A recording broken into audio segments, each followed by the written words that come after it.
Bonjour à tous, j'espère que vous allez bien. Moi, ça va par la grâce de Dieu. Je suis très content de vous retrouver une fois de plus dans ce numéro que nous avons dans l'objectif d'atteindre cette vision que nous avons par rapport à ce que nous dirigeons, l'identité ASML qui travaille sur la découverte de soi et l'exercice maximal de son potentiel. Notre travail, c'est de vous aider à découvrir ce à quoi vous êtes appelé et de vivre pleinement ce pourquoi vous êtes sur Terre. Alors, je suis Aldo Derel Mumba, artiste peintre, dessinateur, prédicateur de l'évangile, conférencier, entrepreneur, auteur, bref, j'ai plusieurs casquettes. Alors, dans le numéro précédent, nous avons parlé d'un élément important, nous avons parlé du talent. Nous avons parlé du talent et en parlant du talent, on a fait voir que le talent, c'était carrément un poids, un lingot, une capacité, et nous-mêmes nous étions aussi du talent. Et on a fait voir combien, autant que l'on possédait des talents, autant que l'on possédait des entreprises. Et c'est ce que nous avions développé la fois passée. Je ne sais pas si vous êtes là pour la première fois, mais je vous souhaite la bienvenue. Je vous souhaite la bienvenue. Comme je disais, nous avions parlé du talent et on a fini en disant qu'il est très important d'être dans un milieu qui favorise votre germination. Un talent, surtout que vous avez déjà découvert, ne va mieux germer que dans le milieu où il est accepté, il est voulu, il est vu comme un talent et on a essayé de faire voir que vous devriez vous-même vous voir comme un talent et vous donner cette expérience-là. Alors, nous sommes en train de parler du talent et nous avions dit que le talent était une entreprise en soi. Alors, votre talent, c'est ce que vous possédez comme nous étions en train d'en parler la fois passée. Étant donné que c'est ce que vous possédez, c'est aussi des capacités qui vous aideront à réaliser c'est pourquoi vous êtes sur Terre. Alors aujourd'hui, nous parlerons de l'exercice maximal de son potentiel, l'exercice maximal de son potentiel. Et en cela, nous allons voir plus le côté impact et influence. Vous êtes une influence, vous êtes une impact et vous devrez savoir valoriser ça d'une manière ou d'une autre parce que vous êtes quelqu'un d'important, vous êtes un investissement de Dieu. L'exercice maximal de son potentiel est quelque chose que vous devriez très très bien comprendre pour que vous puissiez encore mieux valoriser ce que vous êtes en train de posséder, ce que vous avez comme talent, ce que vous avez comme potentiel. Vous devez savoir le valoriser. Alors, on commence par dire une phrase importante. L'impact, c'est passer à l'action avec ce que l'on a cultivé, travaillé, préparé à l'intérieur. L'impact, c'est passer à l'action avec ce que on a cultivé, travaillé, préparé à l'intérieur. Ici, quand on parle d'impact, on veut faire voir la suite d'un travail. Et à ce niveau, on veut se dire que ce que vous avez cultivé doit avoir un certain résultat, un impact positif, un résultat palpable.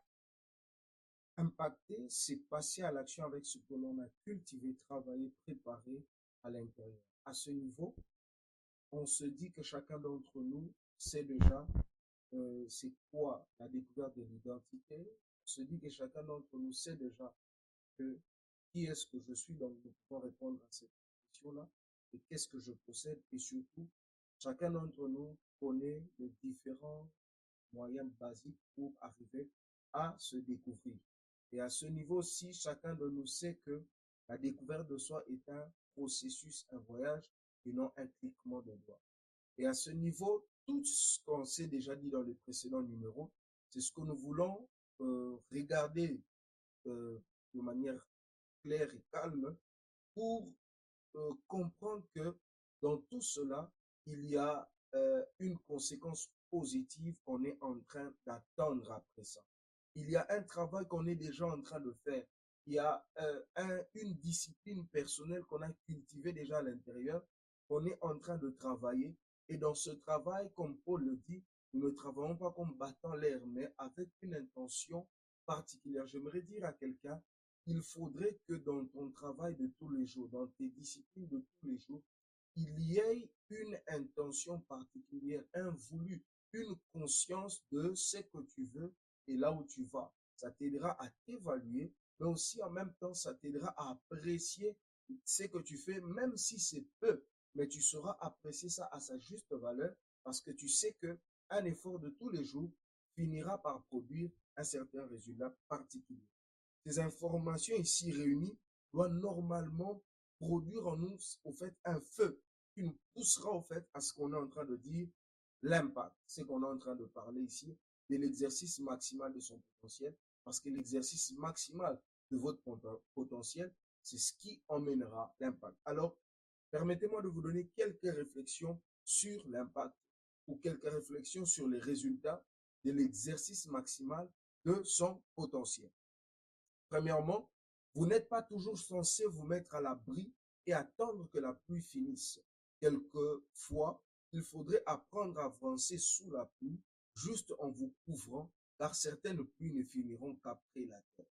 À ce niveau, j'aimerais dire à quelqu'un, avec tout ce que vous avez à faire, découverte de soi, je possède, je suis, il faudrait comprendre que de fois, ce n'est pas toute cette belle connaissance et ce feu qui s'allume en vous qui fera que tout marche comme sur des roulettes. Non, tout ceci sera une énergie qui vous pousse à vivre pleinement ce pourquoi vous êtes venu, mais ça n'enlèvera pas les obstacles, les difficultés. Vous devez vous dire que, quelles que soient les intempéries, je sais ce que je fais, je sais ce que je possède, je sais ce que je suis, alors j'y vais. C'est comme ça que je dis, vous n'êtes pas toujours censé vous mettre à l'abri et attendre que la pluie se termine.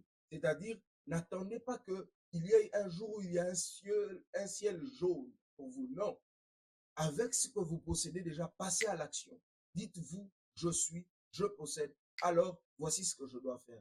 Ne soyez pas lazy. Ne soyez pas paresseux. Ne soyez pas oisif. Deuxièmement, deuxième réflexion sur l'impact, développez-vous. Investissez en vous-même. Que vos erreurs d'hier soient votre maturité d'aujourd'hui et une grande raison d'avancer avec plus de précision et de sérénité vers votre lendemain. Développez-vous, investissez en vous-même. Développez-vous et investissez en vous-même. Développez-vous et investissez en vous-même. J'aimerais dire à quelqu'un, développe-toi, développe-toi, investis en toi-même. L'investissement que tu mets dans ta propre vie est la meilleure qui puisse exister. Même la terre, parce que parmi les investissements les plus sûrs, c'est la terre. Mais l'investissement que vous faites en vous-même, c'est d'ailleurs plus que la terre. Parce que la terre peut avoir des problèmes, on peut vous emmener dans un procès inutile à cause de votre propre terre. Mais votre vie à vous et celle qui vous suivra, vous-même, votre vous, c'est ce qui vous suivra, quel que soit le pétrin, quel que soit l'endroit. Alors prenez du temps, investissez en vous-même. Et dans ça, j'aimerais surtout parler à ceux-là qui sont encore en train de traînailler leurs pas dans le passé. Ne traînez pas vos pas dans vos erreurs. Vos erreurs d'hier doivent être une maturité d'aujourd'hui. Comme je l'avais dit précédemment, il n'y a que les lâches qui n'échouent jamais.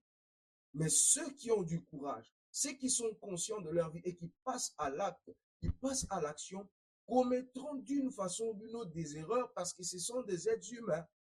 Mais il ne faut pas qu'une erreur et même une faute soit pour vous une raison de rester à terre.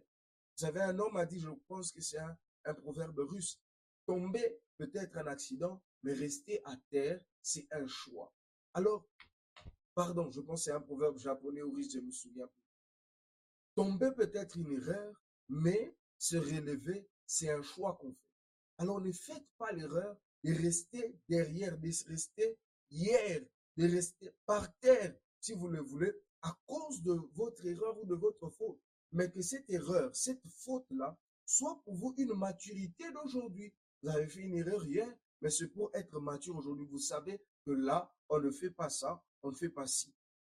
Et une grande raison d'avancer avec plus de précision parce que à cause de certaines erreurs ou fautes, vous allez vous rendre compte que clairement, ça on ne fait pas.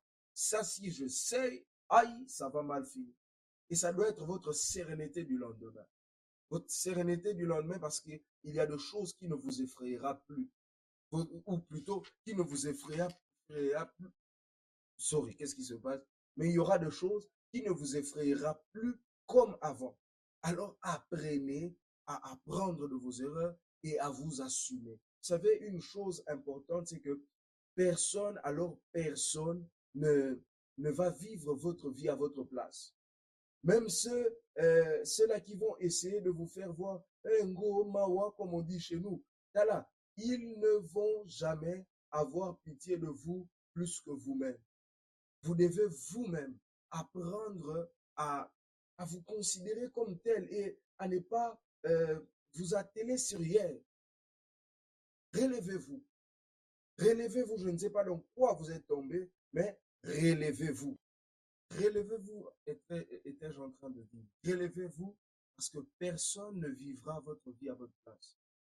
Ne prenez pas la pitié des gens pour une énergie motrice. Non, vous allez souffrir dans la vie. Parce qu'il y aura des lieux où, pour foncer, on ne va pas avoir pitié de vous. Et d'ailleurs, votre pitié va vous ramener au second rang, ou plutôt au dernier rang d'ailleurs. Troisièmement, une réflexion sur l'impact ou le résultat de l'exercice maximal de son potentiel, c'est que Dieu reste le directeur de ses projets et sa volonté pour votre vie. Mais vous êtes toujours les gestionnaires dans l'exécution de ceci. Tous les projets de votre vie, Dieu en a connaissance et il est le directeur ou le promoteur. Mais dans ce voulu de votre vie, vous devriez comprendre que vous êtes le gestionnaire dans l'exécution. C'est comme ça que même arriver à mieux se découvrir sera quelque part la tâche de quelqu'un ici pour se dire, ok, voici ce que je dois faire, voici comment je dois le faire. Et si vous voyez les choses de cette manière, vous avancerez un peu plus vite et mieux de manière constante. Parce que c'est vous qui êtes les gestionnaires de l'exécution. C'est vous qui devriez aller vers votre directeur, aller vers votre promoteur pour lui poser la question, mais très cher directeur, à ce niveau, qu'est-ce que nous devons faire? Vous voulez impacter? Prenez aussi le temps d'échanger avec votre père, votre promoteur, les directeurs du projet. Quatrièmement, vous êtes libre dans vos choix et vos actes. Alors apprenez à bien faire les bonnes choses. Vous savez, l'homme déjà de manière naturelle a une facilité à faire les mauvaises choses et des fois mal faire les choses même s'il veut bien faire. Alors quand vous savez faire quelque chose, faites-les de tout votre cœur. Si vous avez l'opportunité de faire des bonnes choses, faites-les bien, faites-les pleinement. Ne vous laissez pas distraire par qui que ce soit.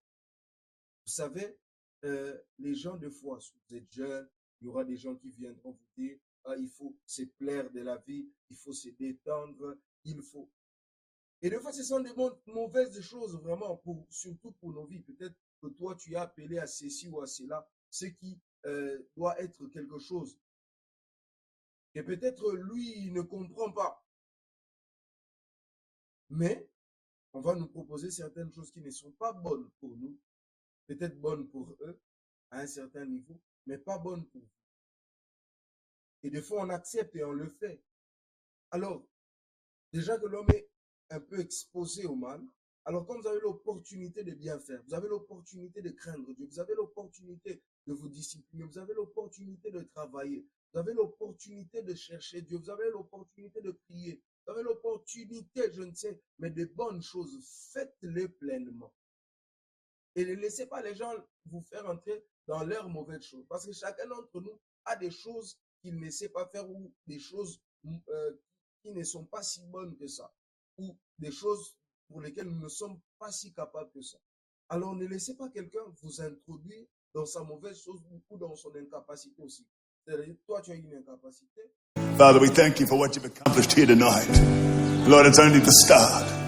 We're excited about Jerusalem, the temple, just a couple of days' time. Father, we thank you in Jesus' name. Amen. Amen. Amen. You guys be blessed.